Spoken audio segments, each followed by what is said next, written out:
እትብታቸው በተቀበረበት ሀገር እንዲኖሩ ሳይፈቀድላቸው ደግሞ ሞተው እንዲቀበሩ እንዴት አንፈቅድላቸውም? ደግሞስ ይሄንን ሐሳብ ከአንድ መንፈሳዊ እንዴት እንሰማለን?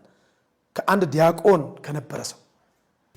ለምሳሌ አንዳንድ ጊዜ በውጭ የሚኖሩ ሰዎች የሚገርመኝ ሂደት አላቸው። ኢትዮጵያን የሆነ ነገር ያደርጋሉ፣ ይሟገታሉ፣ መጨረሻ ሲሞቱ ለምን ቅበሩን ይላሉ። ማን ባስጠበቀው ሀገር ነው ማን መጥቶ ቢቀበረው? አገር ዝመት ብትባል እኮ ያንን ምን ዘምተው? አሜሪካዊው አይዘምትም፣ ጃፓናዊ አይዘምትም፣ ጀርመናዊ አይዘምትም። እኔና እናንተ ነን ምን ዘምተው? እሺ እኛ ዘምተን ባከበርናት ሀገር ለምን ታዲያ ሌላ ነገር ይፈልጋሉ? ሰው ይተውልና ኢትዮጵያን በቃ ይተዋል። እውነት ልንገር፣ አንተ ከተናገርከው ዳንኤል ክብረት አንተ የእግዚአብሔርን ቃል አውቃለሁ ብለህ ከተናገርከው ይሄ ንግግር ይልቅ ሰይፉ ፋንታውን ላይ አብዱኪያር አንድ ወቅት ቀርቦ የተናገረው አንድ ነገር አለ። ስለ ስደት ማረሳው ነገር በስደት እያለ በወጣትነት ዘመን እድሜ 25 እዚህ ቤተሰብ አለ ምናምን እያለ የተናገረው ነገር አለ። እዛ ነገር ላይ ዘፈን አድማጭ የዘፈን ግጥም የሚይዝ ጭንቅላት የለኝም። አንድ ከሱ ንግግር ጋር የተቀናበረ ነገር ሰምቼ ነበር። በወረቀት የሰው በደም የኢትዮጵያ ናቸው እያለ ይመስለኛል። እና እውነቱን ነው። በወረቀት የሰው ሀገር ሰው ሆነው አሜሪካዊ፣ ጃፓናዊ እንዳልከው ጀርመናዊ፣ እንግሊዛዊ፣ ጣሊያናዊ ምንማዊ ቢሆኑ በደም ግን ኢትዮጵያውያን ናቸው። አይናችን እያየ ከምን ሞት ብለው ተሰደዱ። መኖርም አትችሉም መቀበርም አትችሉም። ግን ከአንድ መንፈሳዊ የሚጠበቅ ሐሳብ ነው። እኔ ልንገር፣ እኔ ትንሽ ሀገሬን እወዳለሁ። በፍጹም ከዚህ በፊት የነበሩትን የውጭ ሀገር መሄድ እድሎች እንደኔ ሀገሬ ላይ ነጭ በልቼ ነጭ ነድቼ ነው የምኖረው ነጭ ለብሼ ብዬ ብዙ እድሎቹን ያሳለፍኩት ልጅ አሁን በዚህ ሰዓት አይደለም አሜሪካ አይደለም አውሮፓ ከኢትዮጵያ የተሻለ አፍሪካ ኡጋንዳና ቢሉኝ ይሄዳለሁ። ኡጋንዳና ቢሉኝ ይሄዳለሁ። መርካቶ ቢወደድ ቢረክስ ጉዳያቸው አይደለም። አረ ጉዳያቸው ነው። እውነቱን ልንገርህ ወንድሜ በትህትና በአሁን ሰዓት ኢትዮጵያ ውስጥ ከሚኖሩት ነዋሪዎች ውስጥ እርግጠኛ ሆኜ ልንገርህ ከግማሽ ከ50% በላይ መቼም እያንዳንዱ ቤት አንዳንድ ስደተኛ አይጠፋም። የሳንቲም ድቃቂ የልብስ ላቂ እየላኩልን እኮ ነው ኑሮን እየደጎምን ያለ ነው። እውነቱን ልንገርህ አንተ ሀገርን እወዳታለሁ ከምትለው መውደድ በላይ እንደ ቃሪያ ፍሬ በየሀገሩ የተሰደዱት ኢትዮጵያውያን እቺን ሀገር ይወዷታል። ደግሞ የሚወዷት በከንፈር ብቻ አይደለም በተግባርም ጭምር ነው። 16 እና 18 ሰዓት ሰርተው ለፍተው ጥረው ግረው ወጥተው ወርደው ላባቸውን አፍስሰው ወዛቸውን አንጠፍጥፈው የሰው ፊት እንደ ሳት ገርፏቸው ያገኟትን የሳንቲም ድቃቂ እዚህ ላለው ለተቸገረው ወገናቸው ይልካሉ አገራቸውን ስለሚወዱ። በተለያየ መልክ በተለያየ ሁኔታ ሀገሪቱ የዲያስፖራውን የሳንቲም እርዳታ በምትፈልግበት ጊዜ መቀነታቸውን ፈተዋል። መቀነት የላቸውም። ከጸጉራቸው ቁጥር የሚበዛውን ገንዘብ አልልህም። ብዙዎቹ ባለጠጋ አይደሉም። ከሚበሉት ከሚቀምሱት ቀንሰው ግን ከጉሮሯቸው ቀንሰው ለታላቁ የኢትዮጵያ የህዳሴ ግድብ ብዙዎች ብዙ ነገር አድርገዋል። ኢትዮጵያ ውስጥ በሚከሰቱ ረሃብና ድርቅ በተለያየ ጊዜ አንተ ዛሬ አጥንታቸው እንደ ዮሴፍ አጥንት ኢትዮጵያ ውስጥ መጥቶ እንዳይቀበር የተናገርክላቸው እነዚህ ኢትዮጵያውያን ዋጋ ከፍለዋል። አንድ ያሳዘነኝ ነገር ከራሳችን ከቤተክርስቲያናችን አገልጋይ ከዳንኤል ክብረት ስለሰማው ለሱ መልስ ለመስጠት ወይም ደግሞ ሐሳቡን በቀንነት ተመልክቼ እኔም ሐሳቤን በቀንነት ለሱ ሰጥቼ በቀንነት ሐሳቤን ካየ በኋላ በቀንነት ስተቱን እንዲያርም በቀንነት ለመጠየቅ ዛሬ ተከስቻለሁ። ዳንኤል ክብረት የተናገረውን ንግግር አንድ ጊዜ ተመልክተን እንመጣለን። ለምሳሌ አንዳንድ ጊዜ በውጭ የሚኖሩ ሰዎች የሚገርመኝ ሂደት አላቸው። ኢትዮጵያን የሆነ ነገር ያደርጋሉ፣ ይሟገታሉ፣ መጨረሻ ሲሞቱ ለምን ቅበሩን ይላሉ። ማን ባስጠበቀው ሀገር ነው ማን መጥቶ ቢቀበረው? አገር ዝመት ብትባል እኮ ያንን ምን ዘምተው? አሜሪካዊው አይዘምትም፣ ጃፓናዊ አይዘምትም፣ ጀርመናዊ አይዘምትም። እኔና እናንተ ነን ምን ዘምተው? እሺ እኛ ዘምተን ባከበርናት ሀገር ለምን ታዲያ ሌላ ነገር ይፈልጋሉ? ጀግነታቸውን ቀይረዋል፣ ፓስፖርት ወስደዋል። የእኛን ችግር ላለመካፈል መርካቶ ቢወደድና ቢረክስ እኔና እናንተ እንደምንጎዳው ሄደዋል። እነሱ በኒውዮርክና በዋሽንግተን ወይም በለንደንና በአምስተርዳም ገበያ ነው የሚመሩት። ሰው ይተውልና ኢትዮጵያን በቃ ይተዋል። በቃ ለኛ እዚሁ ለቀረ ነውና ብትወረር ለምን ዘምተው ብትጎዳ ለምናዋጣው ለኛ መተው ነው ያለባቸው። እንደሱ ቢተውልን ኖሮ ከነሱ ጋር አንነጋገርም ነበር። እውነት ነው አያገባቸው ምንል ነበር። ግን ይመጣሉ፣ ይገባሉ። ለምንድን ነው ዋሽንግተን ዲሲ ቤት ተከራይተው ኢትዮጵያ የሚያድሩት? እዛው ለምን የተከራዩበት ቤት ለምን እዛው አያድሩ? ለምንድን ነው ፌርፋክስ እየሰሩ መርካቶ የሚመለከታቸው? ለምን እዛው ፌርፋክስ አይኖሩ? በቃ ለኛ ለኔ ለእናቴ ላክስቴ ላጎቴ ነው ጉዳዩ ካሉ እኮ መተው ነው ያለባቸው። እንግዲህ እንዳያችሁት ነው ወንድማችን ዲያቆን ዳንኤል ክብረት ይቅርታ ዳንኤል ክብረት እያልኩ ቀጥላለሁ። እንዳያችሁት ኢትዮጵያውያን በውጭ ያሉ ሀገራቸው ውስጥ መተው መቀበራቸው ወይ ደግሞ ሲሞቱ ቀበሩኝ ማለታቸው እንዳስቆጣው እንዳሳዘነው እንደውም ምንድነው የሚለው አንዳንዶች ለሚገርመኝ ብሎ ነው የሚጀምረውና ሲሞቱ ቀበሩኝ ይላሉ። ማን ባቆያት ሀገር ማን ተዋግቶ ስጋውን በቆረሰላት ሀገር እነሱ መተው ቀበሩኝ ይላሉ። መርካቶ ቢወደድ ቢረክስ እነሱን አይመለከታቸውም። ኢትዮጵያን ይተውልን ወዘተርፈ በማለት ትንሽ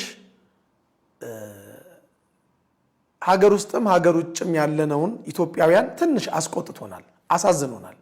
ይሄ የተነገረው በዓለማዊ ሰው ቢሆን ኖሮ እምብዛም ላይገርመን ላይደንቀን እጃችንን ባፋችን ጭነን ላንደመምና ላንደነቅ እንችል ነበረ። ነገር ግን የአብርሃምን ስደተኝነት ወንጌል ላይ ተጽፎ የሚያውቅ አንድ የቤተክርስቲያን አገልጋይ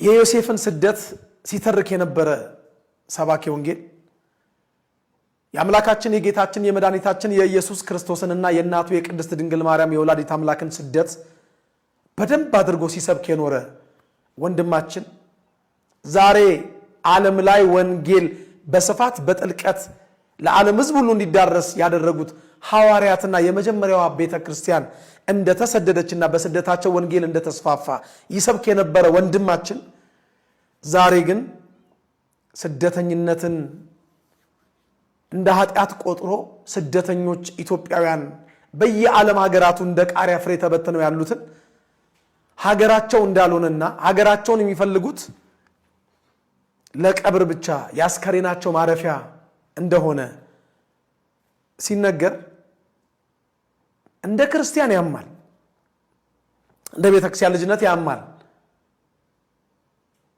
የተነገረው ነገር በዓለማዊ ሰው ቢሆን ደግሞ ህመሙን ትንሽ ይቀንስልን ነበር።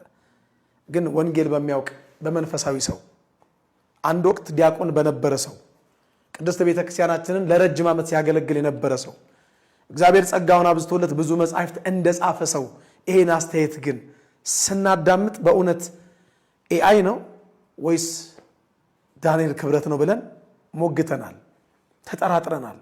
እዚህ ጋር አንድ ነገር ቆም ብዬ ላስታውሳችሁ።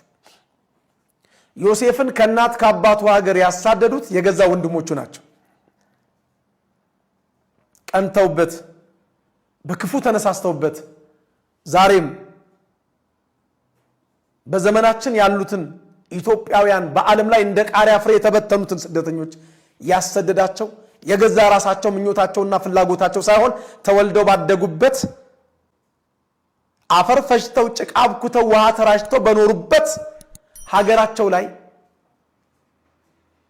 ለኑሮ ተስማሚ ነገር ባለመፈጠሩ አንዳንዶቹም በገዛ ወገናቸው ተሰደዋል። አንዳንዶቹም በዘመናቸው ባሉት ሹማምንት፣ መኳንንት፣ ነገስታት ወይም ስርዓተ መንግስት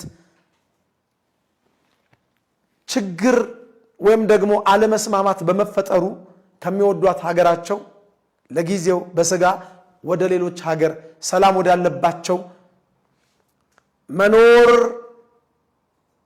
ሊችሉበት ወደሚችሉበት ሀገር ሰርተው ነግደው አትርፈው ሊለወጡ ወደሚችሉበት ሀገር ይሰደዳሉ።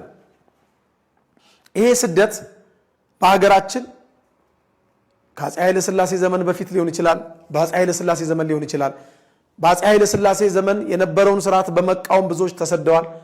ከሳቸውም በኋላ በመጣው በደርግ ስርዓት ብዙዎች ተሰደው አፈሳው ጦርነቱ መሯቸው አንገሽግሿቸው ስርዓቱ አምባገነን ነው ብለው በጎንደር ሱዳን ገብተው ሱዳን መጠለያ ካምፕ ስደተኞች ካምፕ ተቀምጠው ከዛ ወደ ተለያዩ ሀገራት የሄዱ ብዙ ኢትዮጵያውያን አሉ። ከዛም በኋላ ደግሞ የደርግ ስርዓት ካለፈ በኋላ በኢህአዴግ ስርዓት እንደዚሁ ደግሞ ከስርዓተ መንግስቱ ጋር ግጭት የፈጠሩ ሰዎች ወይም የሐሳብ ወይም ደግሞ የሌላም ግጭት የፈጠሩ ሰዎች የፖለቲካ ሊሆን ይችላል የተለያየ ከቀድሞ መንግስት ጋር ይሰሩ የነበሩት ሰዎች ልጆቻቸው ቤተሰቦቻቸው ሊሆኑ ይችላሉ ብቻ ከስርዓቱ ጋር በነበረው ችግር የተሰደደዋል። ከኢህአዴግም በኋላ አሁን ባለው ስርዓት ከስርዓቱ ጋር ባለመመቻቸት የተሰደዱ ሰዎች ይኖራሉ። ነገም ደግሞ ከሚመጣው ስርዓት ጋር እንደዚሁ እስከ ዓለም ፍጻሜ ይቀጥላል ብዬ አስባለሁ። በተለይኛ ሀገር ላይቀጥልም ሊቀጥልም ይችላል። ግን እንግዲህ በአብዛኛው ሀገራችን ላይ በዚህ 60-70 ዓመት ያለውን የፖለቲካ ችግር ስለምናውቅ ብዙዎች ሀገራቸውን ጥለው የሚሰደዱት ወደው አይደለም። በመጀመሪያ ይሄ ይሰመርልኝ፣ ወደው አይደለም። ይህን ታሪክ ብዙዎቻችሁ ምዕመናንም ታውቁታላችሁ።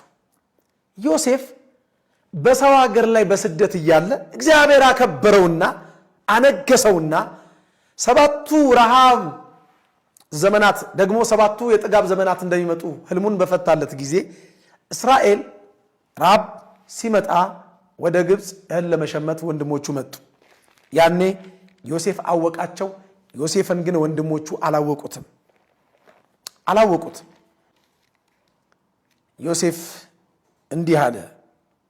ዘፍጥረት 50 ቁጥር 25 ዮሴፍም የእስራኤልን ልጆች እንዲህ አላቸው፣ እግዚአብሔር ሲያስባችሁ አጥንቴን ከዚህ አንስታችሁ ከእናንተ ጋር ውሰዱ ብሎ አማላቸው ይላል።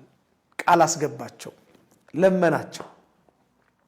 ዘፍጥረት 50 ቁጥር 25 ወደ ዳንኤል ክብረት ልመልሳችሁ።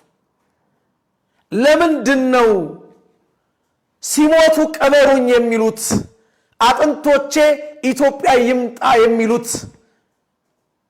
እዛው ዋሽንግተን እዛው ምናምን ነገር ያለው ነገር አለ። አቤት ልበለው አልበለው አንድ ነገር በለው ይለኛል ውስጤ። ደግሞ አንዳንድ ምዕመናን ወደ ሌላ እንዳይተረጉብ የሚፈራው ግን ልበለው ግድ የለም ያሉትን ይበሉ ልበለው። እውነት ልንገር፣ አንተ ከተናገርከው ዳንኤል ክብረት አንተ የእግዚአብሔርን ቃል አውቃለሁ ብለህ ከተናገርከው ይሄ ንግግር ይልቅ ሰይፉ ፋንታውን ላይ አብዱኪያር አንድ ወቅት ቀርቦ የተናገረው አንድ ነገር አለ። ስለ ስደት ማረሳው ነገር በስደት እያለ በወጣትነት ዘመን እድሜ 20-25 እዚህ ቤተሰብ አለ ምናምን እያለ የተናገረው ነገር አለ። እዛ ነገር ላይ ዘፈን አድማጭ የዘፈን ግጥም የሚይዝ ጭንቅላት የለኝም። አንድ ከሱ ንግግር ጋር የተቀናበረ ነገር ሰምቼ ነበረ። በወረቀት የሰው በደም የኢትዮጵያ ናቸው እያለ ይመስለኛል። እና እውነቱን ነው። በወረቀት የሰው ሀገር ሰው ሆነው አሜሪካዊ፣ ጃፓናዊ፣ እንዳልከው ጀርመናዊ፣ እንግሊዛዊ፣ ጣሊያናዊ ምንማዊ ቢሆኑ በደም ግን ኢትዮጵያውያን ናቸው። ለኑሯቸው ሲሉ ነው። በቀን 3 ለመብላት ነው ወረቀታቸውን የቀየሩት። አሳይለም ጠይቀው በተለያየ ኬዝ ወረቀት እንዲያገኙ አመልክተው ኢትዮጵያውያን ወረቀት ላይ አሜሪካዊ፣ ጀርመናዊ፣ ጣሊያናዊ፣ እንግሊዛዊ፣ ስፔናዊ ወዘተርፈ ቢሆኑ ደማቸው ግን ኢትዮጵያዊ ነው። ኢትዮጵያዊነታቸውን የሚቀይሩበት አንዳች ምክንያት የላቸው። እውነቱን ልንገር፣ አንተ ሀገርን እወዳታለሁ ከምትለው መውደድ በላይ እንደ ቃሪያ ፍሬ በየሀገሩ የተሰደዱት ኢትዮጵያውያን እቺን ሀገር ይወዷታል። ደግሞ የሚወዷት በከንፈር ብቻ አይደለም በተግባርም ጭምር ነው። 16 እና 18 ሰዓት ሰርተው ለፍተው ጥረው ግረው ወጥተው ወርደው ላባቸውን አፍስሰው ወዛቸውን አንጠፍጥፈው የሰው ፊት እንደ ሳት ገርፏቸው ያገኟትን የሳንቲም ድቃቂ እዚህ ላለው ለተቸገረው ወገናቸው ይልካሉ። አገራቸውን ስለሚወዱ በተለያየ መልክ በተለያየ ሁኔታ ሀገሪቱ የዲያስፖራውን የሳንቲም እርዳታ በመትፈልግበት ጊዜ መቀነታቸውን ፈተዋል። መቀነት የላቸውም። ከጸጉራቸው ቁጥር የሚበዛውን ገንዘብ አልልህም። ብዙዎቹ ባለጠጋ አይደሉም። ከሚበሉት ከሚቀምሱት ቀንሰው ግን ከጉሮሯቸው ቀንሰው ለታላቁ የኢትዮጵያ የህዳሴ ግድብ ብዙዎች ብዙ ነገር አድርገዋል። ኢትዮጵያ ውስጥ በሚከሰቱ ረሃብና ድርቅ በተለያየ ጊዜ አንተ ዛሬ አጥንታቸው እንደ ዮሴፍ አጥንት ኢትዮጵያ ውስጥ መጥቶ እንዳይቀበር የተናገርክላቸው እነዚህ ኢትዮጵያውያን ዋጋ ከፍለዋል። ኑሯቸው ሞልቶላቸው ደልቷቸው ከቀንጡ ኑሯቸው ሳይሆን አለን ከሚሉት ሳንቲም ላይ ቀንሰው ወደዚህ ሀገር ልከዋል።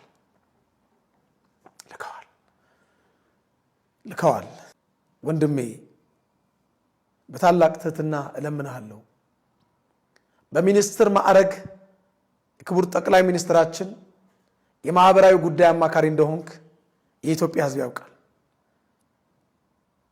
እባክህ መምከር ካለብህ እንደ ንጉሱ ሰለሞን ሽማግሌዎች ምክር መልካም ይሁን። በዚህ አጋጣሚ መንግስትን ለምታማክሩ አማካሪዎች በሙሉ ይሄ አሁን የምነግራችሁ የመጽሐፍ ቅዱስ ቃል ክርስቲያን ለሆናችሁም ሙስሊም ለሆናችሁም ለምታምኑም ለማታምኑም አሁን የምናገረውን የእግዚአብሔር ቃል እንድታዳምጡኝ በታላቅ ትህትና እለምናችኋለሁ። በታላቅ ትህትና ወገኖቼ ንጉሱ ሰለሞን ካለፈ በኋላ በፋንታው ሮብዓም እንዲነግስ እስራኤል ሁሉ ወደ ሴኬም መጡ ይላል መጽሐፈ ነገሥት ቀዳማዊ ምዕራፍ 12 ቁጥር 1 ጀምሮ ታሪኩ ተጽፏል። አንደኛ ነገሥት ምዕራፍ 12 ቁጥር 1 ጀምሮ እያንዳንዱ የምናገረውን ነገር ከመጽሐፍ ቅዱስ ጋር ማጣምረው ማያይዘው ማነጻጽረው ማስረጃና መረጃ ማቀርበው ከኔ ህሊና አፍልቄ ወይም አውጥቼ ከልቦናዬ አንቅቼ የራሴን ፍላጎት ሰዎች ልቡ ስለማስረጽ ፈልጌ አይደለም። እኔ እንደ ገደል ማሚቱ የእግዚአብሔርን ቃል ማስተጋባ የእግዚአብሔር ትንሽዬ ባሪያ ነኝ። ቃሉ ደግሞ የታመነ ነው። እግዚአብሔርን ብንሰማ እግዚአብሔር ይሰማናል። እኔ በጠራው ጊዜ እነርሱ እንዳልሰሙ እነሱ በጠሩኝ ጊዜ ደግሞ እኔ አልሰማም ይላል። እንዲሰማን ነው ስሙኝ እምላችሁ። ማንም ሰው እግዚአብሔር እንዲሰማው ማይፈልግ ማንም ሰው የለም። ሁላችንም እግዚአብሔር እንዲሰማን እንፈልጋለን። እግዚአብሔር እንዲሰማን ግን አስቀድመን እግዚአብሔርን እንስማው። ለምን? ቃሉ ስለሚል ነው። እኔ በጠራው ጊዜ እነርሱ እንዳልሰሙ እነሱ ደግሞ እኔም በጠሩን ጊዜ አልሰማም ይላል። እግዚአብሔር እንዲሰማን እግዚአብሔርን እንስማው። ብዙ ጊዜ እግዚአብሔር እንድንሰማው ይፈልጋል። እግዚአብሔር ብዙ ጊዜ እንድንሰማው በነቢያቱ በሐዋርያቱ መልእክት ይልካል። ብንሰማው የምንጠቀመው እኛ ነን። የምትሰማው ነፍስ ስለምትባረክ ጥያቄው ለእናንተ ነው። እባካችሁ ይሄ ሕዝብ ቀንበር በዝቶበታል። የእንጨት ቀንበሩ ወርዶ አሁን የብረት ቀንበር እያንዳንዱ ኢትዮጵያዊ አንገት ላይ ተጭኖበታል። ኑሮ ከብዶታል። ዙሪያው ገደል ሆኖበታል። ማጣፊያው አጥሮታል። ሰማይ በላዩ ላይ የተደፋበት መስሎታል። ግራ ገብቶታል። ጨንቆታል። ራሳቸውን የሚያጠፉ ሰዎች በዝተዋል። ከየትኛውም ጊዜ በላይ ማለት ነው። እባካችሁ መልካም ምክር ምከሩ። መልካም የሆነውን ሐሳብ ህዝቡ ላይ እንዲተገበር አማክሩ። እንዴት በገዛ ሀገራቸው እትብታቸው በተቀበረበት ሀገር እንዲኖሩ ሳይፈቀድላቸው ደግሞ ሞተው እንዲቀበሩ እንዴት አንፈቅድላቸውም? ደግሞስ ይህንን ሐሳብ ከአንድ መንፈሳዊ እንዴት እንሰማለን? ከአንድ ዲያቆን ከነበረ ሰው ከአንድ የእግዚአብሔርን ቃል ሲሰብክ ከነበረ ሰው እግዚአብሔርነቱን እንደ እግዚአብሔርነቱ መጠን አውቀዋለሁ ከሚል ሰው እንዴት ይሄ ይወጣል? አረ ኤአይ ነው በሉኝ። ከባድ ነው። እንኳን ባንተ ልክ ባንተ የእውቀት ደረጃ በአንተ የእድሜ ልክ አይደለም በኔ በትንሹ የእውቀት ደረጃ እንዲህ አይነት ንግግር ካንደበቴ አይደለም ከሐሳቤ ሊወጣ አይገባም። ይሄ በእኛ ዘንድ ሊደረግ አይገባም።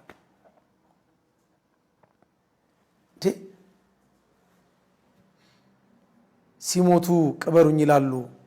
መርካቶ ቢወደድ ቢረክስ ጉዳያቸው አይደለም። አረ ጉዳያቸው ነው። እውነቱን ልንገርህ ወንድሜ በትህትና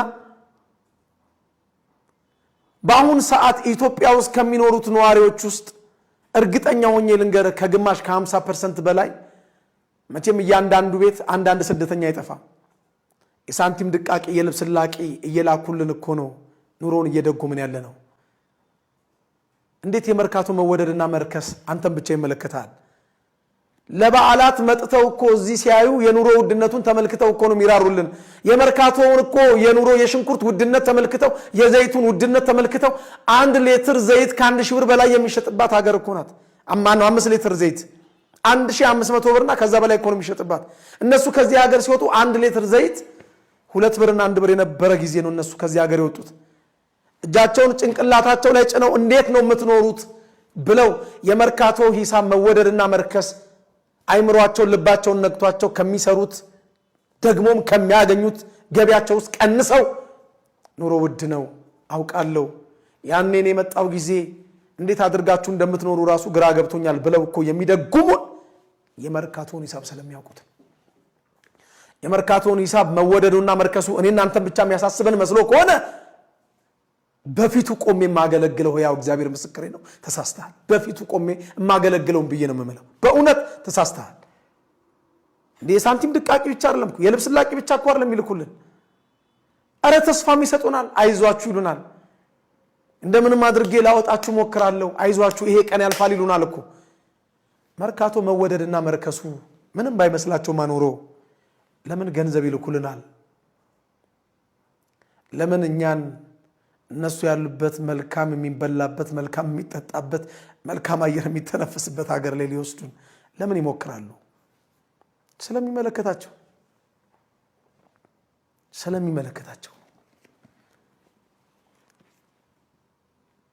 ጦር ሜዳ ዘምተን እቺ ሀገር ጦርነት ቢገጥማት ተዋግተን እቺን ሀገር ለቀጣዩ ትውልድ የምናስቀጥለው እኛንን አይነት የሚል ሐሳብም ተናግራል። ማን ተዋግቶ ባቆየ ሀገር ማን ሊቀበርባት ይመጣል?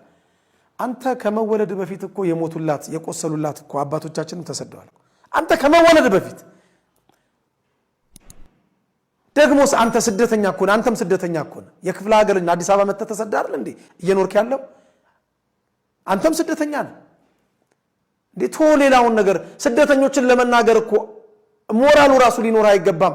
አምላካችን ጌታችን መድኃኒታችን ኢየሱስ ክርስቶስ 42 ወር 3 ዓመት ከ6 ወር ከናቱ ከቅድስት ድንግል ማርያም ከወላዲት አምላክ ጋር እኮ ተሰዷል። ግብጽ ተሰዷል። ግብጽ እና አስቄት እነ ሲሃት ገዳምን ባርኳል። በኪደት እግሩ ተሰዶ የስደተኞችን ስደት ለመባረክ ማለት ነው። አይደለም ክርስቶስ አይደለችም ድንግል ማርያም ሐዋርያትም ተሰደዋል። እንደመቤታችን ከጌታ ጋር እኮ ጣና ሐይቅ ካሉት ደሴቶች መካከል እኮ መምጣታቸውን እኮ የነገርከን እኮ ለመጀመሪያ ጊዜ እኮ አንተ እኮ ነው ልጅ እያለን። ስደተኞች ለተሻለ ኑሮ ሀገራቸው ውስጥ መኖር ስላልቻሉ አንዳንዶቹ ተሰደዱ። መኖር ስላልቻሉ ኑሮ ስለከበዳቸው አይናችን እያየ ከምንሞት ብለው ተሰደዱ።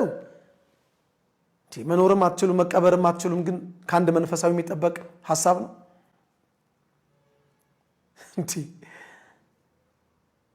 ወንድሜ እኔ ልንገር፣ እኔ ትንሽ ሀገሬን እወዳለሁ። በፍጹም ከዚህ በፊት የነበሩትን የውጭ ሀገር መሄድ እድሎች እንደኔ ሀገሬ ላይ ነጭ በልቼ ነጭ ነድቼ ነው የምኖረው ነጭ ለብሼ ብዬ ብዙ እድሎቹን ያሳለፍኩት ልጅ አሁን በዚህ ሰዓት አይደለም አሜሪካ አይደለም አውሮፓ ከኢትዮጵያ የተሻለ አፍሪካ ኡጋንዳና ቢሉኝ ይሄዳለሁ።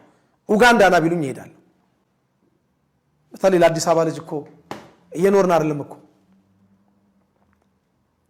በጣም በብዙ ነገር ተቸግረናል እኮ 5 ደቂቃ እኮ ቆመን እንኳን 5 ደቂቃ ቆመን መንገድ ዳር ስልክ ማውራት እኮ አንችልም እኮ 5 ደቂቃ በዚህ በኩል የኑሮ ውድነቱ ያሰቃየናል በዚህ በኩል ሌላውን ተወውና እስቲ አንድ ነገር ልንገር አዲስ አበባ ውስጥ በቀን ሳይቀጣ እኮ የትራፊክ ቅጣት የሚኖር እኮ አሽከርካሪ በጣም በጣት የሚቆጠር ጥቂት እኮ በትራፊክ ፖሊሶች በመደበኛ የትራፊክ ፖሊሶች እንቀጣለን በአዲስ አበባ መንገድ ትራፊክ ማኔጅመንት ሰራተኞች እንቀጣለን የፌደራል ፖሊስ ልብስ በለበሱ የትራፊክ አባላት እንቀጣለን እነዚህን ሁሉ አልፈን እቤት ገብተን በደንብ አስከባሪ አረ በብዙ ነው የምንሰቃየው እኮ በቃ ታውቀዋለህ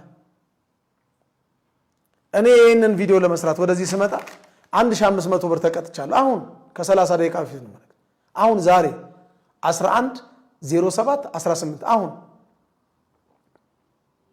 ተቀጥቻለሁ የተቀጣውበት ቅጣት በጣም የሚያስቅ ነገር ነው እድሉን አግኝተው ብዙዎች አሁን ቢነግሩ በጣም በቀመሩናል 1500 ብር አስበዋል ከ30 ቀን እንዶ 15 ቀን ራይዶች ቢቀጡ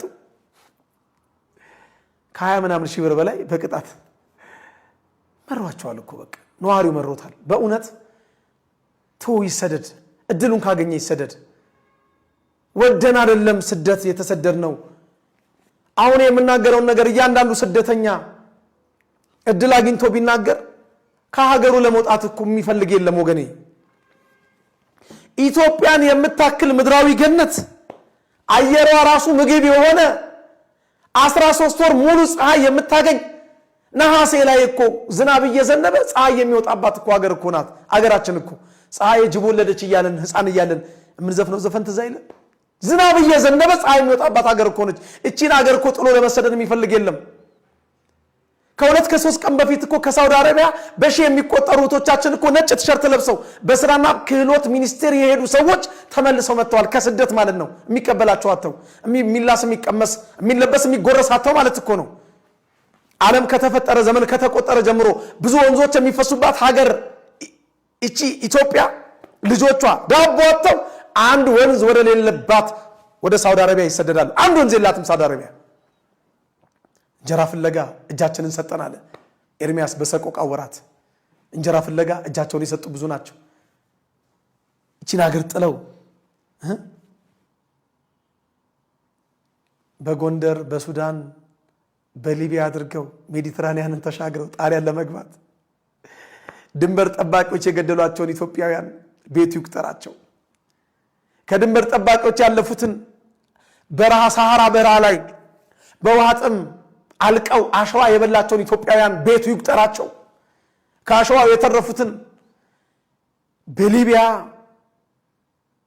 አይናቸው ያየ ከነ ነፍሳቸው ኩላሊታቸው የተወሰደባቸው አይናቸው ብሌኑ ተጎልጉሎ የወጣ ኢትዮጵያውያን ቁጥራቸው ቀላል አይደለም ይሄንንም ማአት ካለፉ ሜዲትራኒያንን ባህር ለመሻገር ከሰማይ የገጠመው የሜዲትራኒያንን ባህር ትንሽዬ ታንኳ ተሳፍረው ሲሄዱ ታንኳው ተገልብጦ ሰምጦ